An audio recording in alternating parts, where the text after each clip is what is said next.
would, I play football. but he was my assistant at Feyenoord. Boss. We have one, okay? Yeah.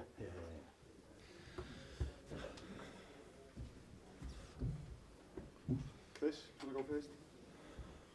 Make a habit of being a bit late, take reassurance from the mentality, or you're like worried that it's taking so long to get these games? A bit of both. I know how hard it is to create chances against a team that's with 11 players in their 18-yard box.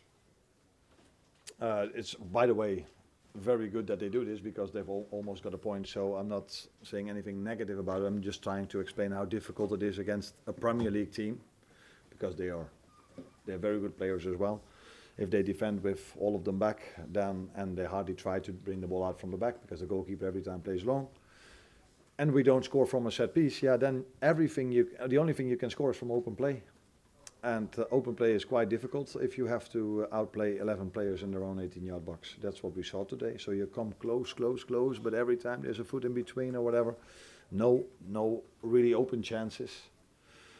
So a draw was probably what we expected throughout the game, but we tried also with the substitutions we made to bring all the players we have that can attack on the pitch. So I think we were 6 or 7 in the end. I don't know if that has anything to do with us scoring the goal, but we did create the penalty, and just before that with a big chance from Jeremy. So relief, lucky. You mentioned the substitutions. Obviously, Milos comes off in the first half. Was that purely because of the yellow card, or was there an injury? Not only the yellow card, also that afterwards he played the ball, no foul at all, but the referee blew his whistle, which can always happen because this happens in football, that sometimes. But the reaction of the fans was, and I saw players of them also trying to go to the referee, implementing, hey, if you think this is a foul, maybe you should give a yellow for it, which would have been ridiculous, of course. But then it's a risk. The only way we could lose this game is we could go down to 10, because with 11v11 we could have drawn it, but we couldn't have lost it because they've never been over the halfway line, let alone in our 18-yard box. They've been over the halfway line, but the goalkeeper kicked it long. So then the only way you can lose it is if we go down to 10, and I didn't want to take that risk, which was hard for Milos, because normally you don't have to take a player off if he has a yellow before. But I felt this was the best choice to make. Arne, would you speak to him about what did look like a dive? Yeah, I said already to him that it wasn't smart, and he replied to me that he felt some arm in his back. But let's be clear, it wasn't a penalty.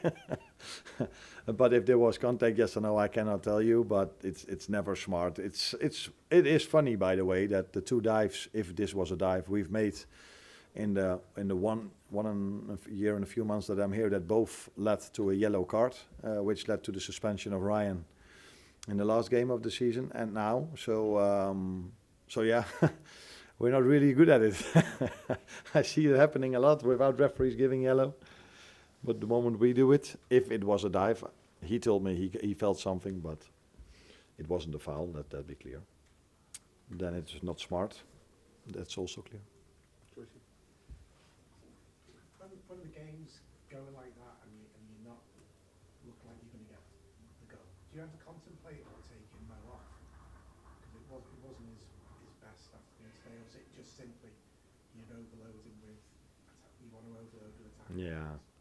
You always, if you need a goal and the things do not go really well, because it wasn't as if although the second half I felt we were doing better and better and better, we came closer and closer and closer.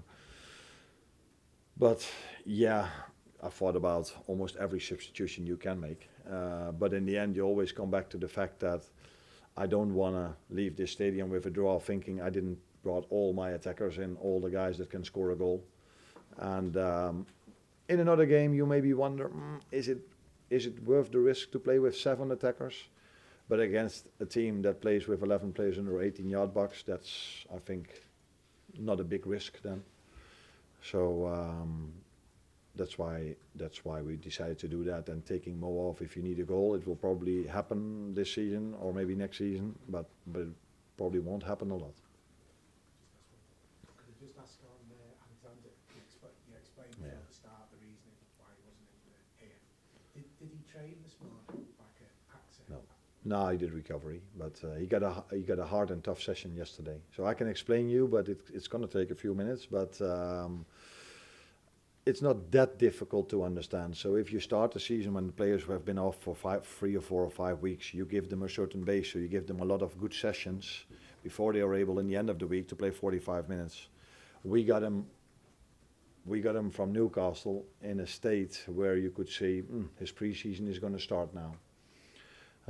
So then he needs proper minutes of training before he has a certain base, let alone for him to play twice in 3 days. So that's what we do. We try to prepare players for, in the beginning of the season, once a week, and then we try to do more and more and more before we go into the rhythm of 2 games a week, so that they are ready for that schedule. Now, Alex is far from ready for that schedule of 3 games in a week, 90 minutes. But then we could use him for today 5 minutes, and then Wednesday again 10, and then 15. But that we don't believe that is the way to build him up. We believe it's the way. In Sweden, they did the right thing of giving him good sessions without playing him a lot, because if you play the player, you cannot give him good sessions. They did the right thing. We did the same. So now we will be able, either Wednesday or Saturday, to play 45 as a minimum, and maybe a little bit more. But if he plays 45 on Wednesday, don't expect him to play 45 or more on Saturday, because his body is not prepared for that, in our opinion. The last one. Just check on Alex McAllister, Arne. Yeah. After that tackle in the first half, did he come off tactically or because of the injury? Not tactically, but it was a bit of both. So it's similar to Alex, but in a completely different way. He missed a lot of pre-season, so he is ready for 1 game a week, maybe 70 to 90. He played 90 for Argentina, and he was really tired after 70. So he doesn't have the right build-up towards playing 3 games a week, 90 minutes. So it was always sure today that I would take him off after 60 minutes for him to be able to be Wednesday back on the pitch again, and for him to be Saturday back on the pitch again. And I had already made 1 substitution in the first half. So if I then take him off at 60 minutes, that would be my second one. And if I then want to make 75, then in the end I can do nothing anymore. So that, combined with the fact that the tackle was a tackle that he felt, and I'm not surprised by the fact that he felt that tackle, by the way. So it was a combination of both. He said it was fine and good enough to go on, although he limped is the word, a lot. So that's more his mentality, I think, than it was that he could actually perform at his best for 15 minutes longer. So the combination of him being injured, me not wanting to lose the second substitution after 60 minutes led to, and us not playing so well, by the way. So bring Dom to the midfield, more players that can attack the box. So a lot of arguments, but partly a tactical now. Thank you, everyone.